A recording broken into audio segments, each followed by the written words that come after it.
Teman-teman planner, kalau kita bicara soal perencanaan wilayah dan kota, apa sih yang pertama kali muncul di pikiran? Layout keren, gambar 3D yang futuristik? Tunggu dulu. Sebelum sampai ke sana, ada satu fondasi yang jauh lebih fundamental, yaitu data. Ya, data.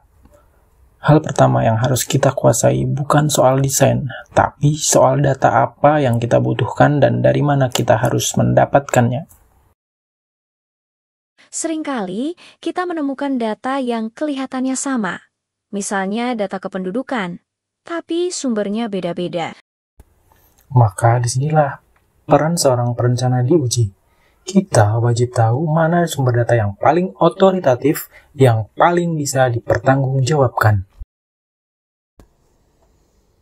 Bayangkan kita sedang menyusun rencana untuk satu kecamatan. Untuk data penduduk, kita bisa dapat dari BPS, Dinas Kependudukan Provinsi, kota, bahkan sampai kelurahan. Pilihan kita akan sangat menentukan Kalau dari awal kita salah pilih sumber, misalnya pakai data laporan sekunder yang nggak jelas asal-usulnya, seluruh rencana kita bisa jadi goyah. Maka dari itu, sebelum kita berburu data ke berbagai instansi, ada baiknya kita duduk tenang dulu.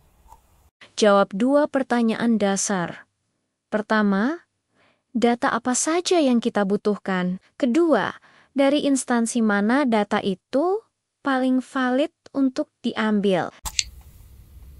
Setelah peta kebutuhan ini jelas, barulah kita bisa memulai memetakan kebutuhan data fisik, sosial, dan ekonomi, lengkap dengan daftar instansi yang akan kita kunjungi. Nah, di video kali ini, kita akan fokus dulu ke bagian pertama, yaitu data fisik. Data inilah yang akan menjadi landasan kita dalam mengambil keputusan spasial.